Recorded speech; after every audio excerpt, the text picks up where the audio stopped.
I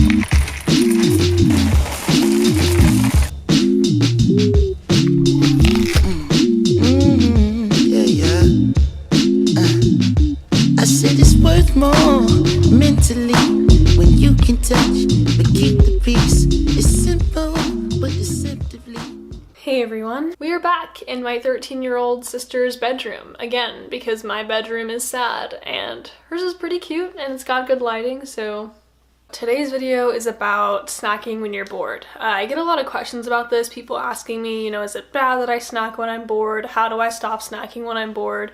And it seems like there's a very negative connotation around this, so I want to break it down and give you some tips if this is something that you're struggling with. So my answer to this question really depends on where you're at with your relationship with food. So if you're still recovering from disordered eating or an eating disorder, or your just relationship with food in general, it's really important that you have full permission to eat whatever, whenever you want, because you need to start breaking food rules in order for your brain and your body to trust you. So number one, if you don't already, make sure you have full permission to eat whatever, whenever you want. So if you're still struggling with your relationship with food and your mentality around food, and you still feel like you're telling yourself it's bad to eat at this time, it's bad to eat this type of food, it's really vital that you eat regardless of these uncomfortable feelings, because this is a process that you need to go through in order to retrain your brain that it's okay to eat a variety of food and you don't have to eat at specific times, and you're allowed to eat, randomly, and you don't need to eat on a schedule, so things like that. So breaking food rules. And the general rule for those who are recovering from disordered eating or an eating disorder is to have 3 meals and 3 snacks a day. So typically it's like breakfast, snack, lunch, snack, dinner, snack. And that's mostly to ensure that you're getting adequate nutrition. And if you need to eat more than that, that's fine too, but that structure is the bare minimum.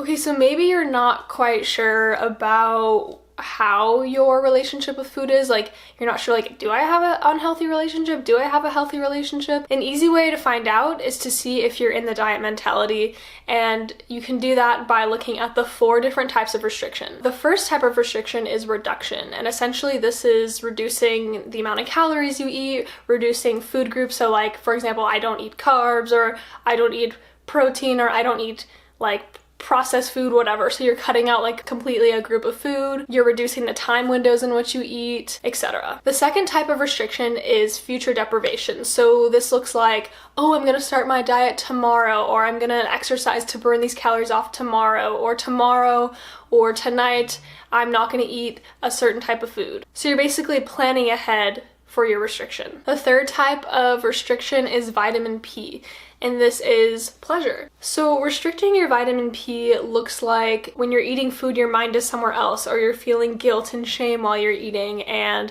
you're not actually being present and enjoying the food while you're eating it. So you don't get that emotional satisfaction from eating. The fourth type of restriction is emotional restriction. So this is where we use food to numb out certain emotions. So if we're stressed, if we're anxious, and we're using food to cope with those emotions, or we feel like we don't have any other hobbies or forms of self-worth, so we're using restriction or binge eating as a way to make up for that. So with emotional restriction, you're either using food to restrict to numb feelings, or you're binge eating to numb feelings, or you're using restriction or binge eating to check out or distract yourself. And so in this instance, you need to find other ways of self-care and self-soothing that doesn't involve restricting or eating. So after looking at those 4 different types of restriction, if you still feel like, I don't think I'm engaging in any of those types of restriction, I think I'm really just eating when I'm bored and it's not really serving me. Well, if that's the case and you feel like you have a healthy relationship with food, then it's worth evaluating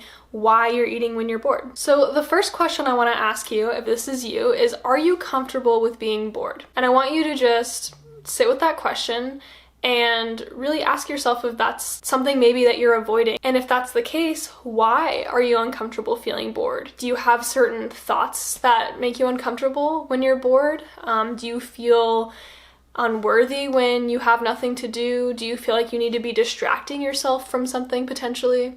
And it's really important that you take a look at that and see, why is it that you don't want to feel bored? What comes up for you when you are bored? What do you get to avoid with food instead of being bored? And when it comes to boredom, when we actually let ourselves be bored, this is a time when deep introspection can occur. So maybe there's something that you potentially don't really want to be thinking about, or something that you're avoiding, because when you're bored, you now have the time and space for these thoughts to come up. Another thing about boredom is actually where we get really creative. It's where we let our mind wander and creative thoughts come to us and new ideas come to us, and we actually explore our brain a little bit. But for a lot of people, that can be really scary, especially if you have trauma you haven't dealt with, or you have deep insecurities you don't want to think about, or you're really paranoid about things. Boredom can kind of force you into a space where you have to start thinking about all that stuff. So something I want you to try, if you find yourself reaching for food when you're bored, before you reach for the food, I want you to just close your eyes and take a few deep breaths and really check in with your body and notice what emotions, sensations, thoughts, feelings come up for you when you do that. And you might notice that you're having feelings of anxiety or feelings of paranoia or something that you're trying to avoid that's causing you to reach for food in order to numb those things. And I understand that, sometimes reaching for food does actually work. It does numb those feelings in the moment, and it can make us feel soothed, and it can take away that weird feeling of boredom. But the thing is, it only works in the moment. And every time you reach for food to suppress that feeling of boredom or whatever else you're trying to avoid when boredom comes up, it only gets worse, and it reinforces to our brain like, oh, I'm bored, time to reach for food. And that only perpetuates the cycle, and it reinforces to our brain every single time. And every time you do it, that signal to the brain only gets stronger. So I'm gonna save this particular topic for another video, but there's this concept called pain of presence versus pain of absence. And essentially, pain of presence is the pain that you feel in the moment. It's that anxiety, it's that physical sensation you feel in your body. It's those thoughts in the moment that you feel. And pain of absence is what you miss out on when you suppress those feelings. So a lot of times when we're feeling uncomfortable, we're feeling anxious, whatever like negative emotion we're feeling, we use something to numb it, and the pain of absence is what you miss out on when you actually numb those feelings. So you might miss out on working through why you're anxious and discovering something that you need to think about and process in order to get rid of it and deal with it and process it properly. But every time you use food to numb that, it never actually processes the way it's supposed to, and so it just stays in your body and it only festers. So one analogy is, say you have a wound and it really hurts. You pop a pain pill and the pain goes away temporarily, but that wound is still there, and it's actually only festering because you're not actually treating it, you're just numbing the pain. And then the pain pill wears off and the pain's even worse because the wound was left untreated, and now you need to take 2 pills in order for that pain to go away because it's getting worse. And then it wears off again, and then you need to take 3, and then 4, and then eventually you need to take so many pain pills to the point where it would kill you. Whereas if you would have just suffered a little bit and felt the pain and treated it, it would have gone away, it would have healed. And that's kind of the same thing with emotions and thoughts and feelings. And then there's this concept of primary versus secondary foods. So primary foods are your career, your friendships, your relationships, your hobbies, how happy you are, how much fun you have, your basic needs, your overall well-being. And then you have your secondary foods, which is like actual food that we eat. And you can't have a healthy relationship with your secondary foods if your primary foods aren't met. So I want you to think about, are you being fully nourished by your primary foods? Like, do you like your career? Do you have fun? Do you have good relationships? Are your basic needs being met?